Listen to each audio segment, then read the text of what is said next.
Letters from Christopher, The Tragic Confessions of the Watts Family Murders by Sherilyn Cadle.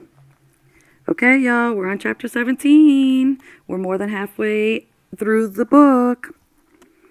Chapter 17, Polygraph Test and Interrogation. On August 14th, oh my gosh, August 14th is my very first boyfriend who passed away at the age of 19. That's his birthday. I like giving y'all my little side notes. Hope you don't mind.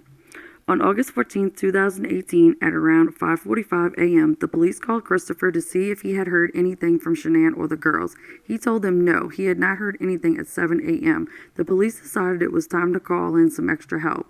They issued a be on the lookout and gave a press release. The CBI called the police to say they saw the press release and would issue a missing persons alert, also asking them for extra assistance in finding the Watts. They agreed and said someone was en route to assist them, and were given all of them of the information, the specifics on the case. When the FBI and CBI gathered, the police gave them all the information that had been gathered by interviewing Christopher. Didn't we just say that? Hello, repeating themselves 100 times to make the book longer. Shanann's friends, colleagues, and they had made numerous searches of the Watts house. At 6:45 p.m. on August 14th, the police called Christopher, asking him to come to the police station so they could ask him some questions. Christopher arrived at the police station around 8 p.m., and the police turned him over to talk to the CBI agent. The agent told Christopher there had been a possible sighting of Shanann and the girls at a Walmart store in Longmont. The photos were of an adult female and two female juveniles within the store. They showed Christopher the photos, and he confirmed it was not Shanann and the girls. Of course it's not Shanann and the girls, and he knows that already because he killed Shanann and the girls, that piece of shit. They met only briefly at this time, but he did agree to return the next day for more interviewing. He left the police station around 11 that night. Christopher also agreed before he left the police station that evening that the police could conduct another search of the house the next morning. He was staying the night with friends that night, so they could come into the house as early as they wanted. They arrived at his house at 6 a.m. on August 15th. They conducted a thorough search of the Watts home. It was noticed that there was a sheet in the kitchen garbage can. Why would Chris, if he had been planning this, be so careless as to leave a sheet in the kitchen trash? Either he wanted to be caught or he had something major going on in his thought process. Well, of course he had something major going on in his thought process. He killed his wife and 2 kids, 3 kids. She was pregnant. What's wrong with this author? She is tripping. Huh? All else. Okay. They noticed there was just one fitted sheet and one pillowcase. The pillowcase had some sort of residue on it that looked like glitter. Oh my god, it was her mascara and eyeshadow and eyeliner from her eye makeup. Poor baby. Poor Shanann. At 11 a.m. on August 15th, Christopher arrived at the Frederick Police Department. The plan was to do a polygraph test, which Christopher had already agreed to.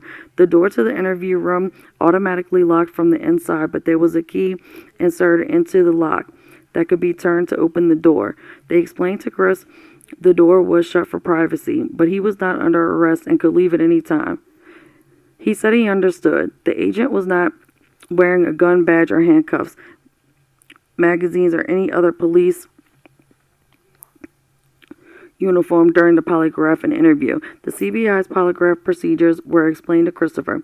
He was read his Miranda rights and explained to him he did not have to talk to the agent.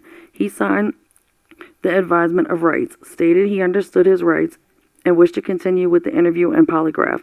Christopher also signed a consent form indicating his willingness to undergo a polygraph examination. During the pretest interview, Christopher told the agent During the pretest interview, Christopher told the agent the following.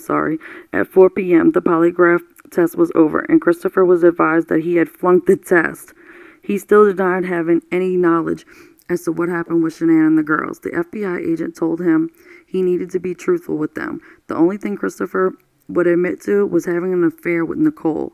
Prior to Christopher disclosing the events surrounding their deaths and the location of their bodies, Firestone police investigators located via a drone equipped with a camera the missing fitted bedsheet and 2 black plastic bags in a field adjacent to the Survey 319 oil tank site. Oh my God. They also discovered an area of freshly moved dirt near the cleared driveway area of the site. Oh my gosh. The police identified the freshly moved dirt and went about extracting Shanann's body from, oh my God, from the clandestine grave? I don't know. During the extraction, the agents bagged Shanann's hands and also placed a clean sheet at the bottom of the cadaver bag in an attempt to preserve any evidence that may have been present but not visible at that time. Sorry, y'all, I didn't know it was getting graphic. Warning, this is graphic here. It hurts my heart and soul. Bear with me. It's a little bit hard to read sometimes. Sorry, everybody. Due to decomposition, it was difficult to recognize the body from photographs, but it was presumed based on Christopher's admission that it was Shanann. They removed her body from the scene around midnight. My God. A polygraph examination was administered using a recognized directed lie comparison, the Utah 3-question test. The examination utilized a Lafayette computerized instrument which continuously monitors and records respiration, activity, and cardiovascular functioning. In addition, a motion sensor pad designed to record peripheral behavior, activity, and cooperation during the examination was utilized. The instrument passed internal self-calibration prior to the exam. The FBI agent asked Christopher a series of questions before the polygraph test. She asked him to give her ways that a person could cause the disappearance of someone. Oh my. He started with, you can hire somebody like a hitman. I'm just being honest. She asked him to think about all the possible scenarios in his head, and he said he could hire someone or a person would use someone they knew to do it.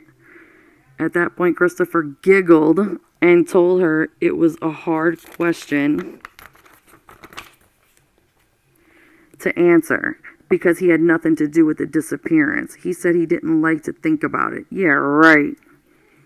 The agent explained to him that a person could physically cause another person's disappearance by murdering them. He agreed with that statement. She asked Christopher to list all the physical ways a person could cause someone's disappearance through murder. He stated, stab someone, shoot someone, hit them with a blunt object. What else is there? Use a weapon of like a gun or a knife. Christopher appeared to be thinking so. She said, you could smother someone. Huh? He repeated what she said, and she immediately said, you could strangle someone. He said, you could hand some, you can, all that kind of things. It's hard to even think about that kind of stuff right now. She continued with telling him a person could drown, shock, or burn someone to death. She asked him if he could think of other ways to murder someone. He said, lure them into a trap, I guess. The agent asked him to explain, and he said, you could have someone waiting around the corner and an accident could happen, such as getting hit by a car. She told Christopher that a person could kidnap another person, and he agreed and said someone could take a person somewhere and torture them and leave them without food or water. He then stated that a person could poison another person or beat them to death as a way to make them disappear. She asked him if he would have an issue with that question on the test, and he said he could definitely pass that question. The agent explained to Christopher that she wanted him to make sure that she only wanted to know if he physically caused Shanann's disappearance. She told him that sometimes people can feel guilty for causing someone to leave, such as telling a spouse you wanted to be separated. Christopher said that was why I feel like a jackass right now.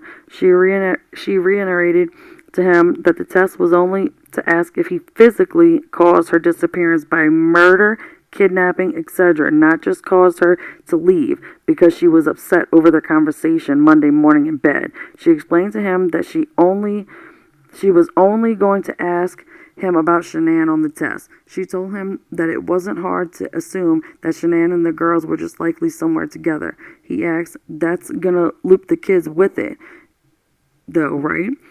I explained to him the polygraph test she was going to administer was only going to ask him questions about Shanann. Next, the agent told Christopher she was going to ask him the question she was going to ask him on the polygraph test if he was lying about the last time he saw Shanann. He replied no. She asked him to describe the last time he saw Shanann, and he said the last time he saw her was in bed after he talked to her.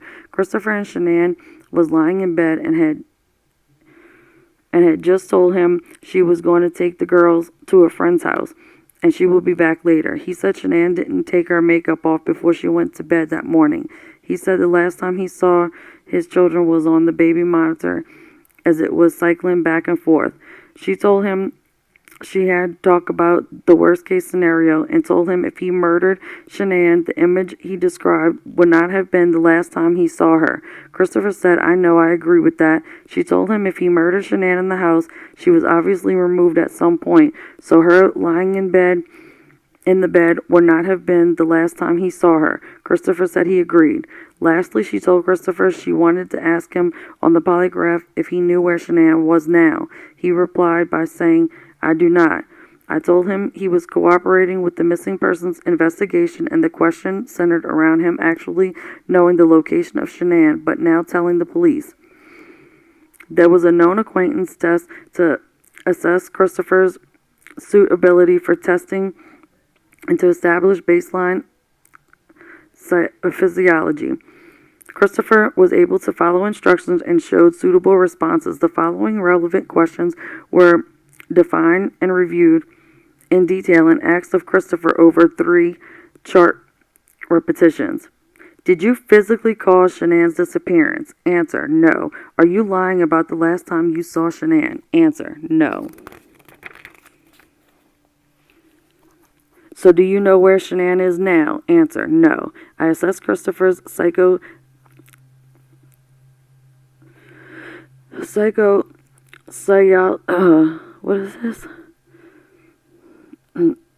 responses to the above relevant questions. It was their professional opinion Christopher was not being truthful during the testing.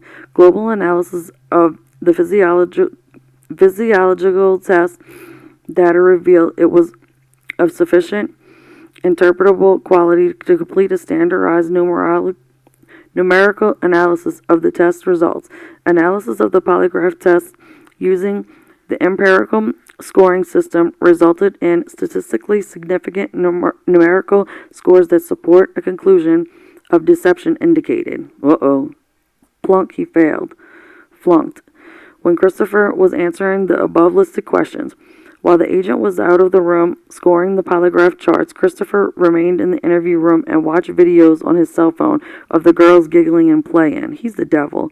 When the agents returned to the room to speak with him about his deception, they also had a printed photograph of Bella and Celeste, which they placed on the table in front of Christopher. They informed him it was clear he was not honest during the testing, and he did not pass the polygraph test. Christopher replied by saying, okay. The agent told him they now needed him to talk about what actually happened. He stated, I didn't lie on that polygraph, I promise. The agent replied to him, it's time, and asked him to stop and take a deep breath. And that was chapter 17, y'all. We on a roll today. We on a ball. Next video will be chapter 18. Thank y'all for sticking it out with me. I'll be right back with 18. Love y'all.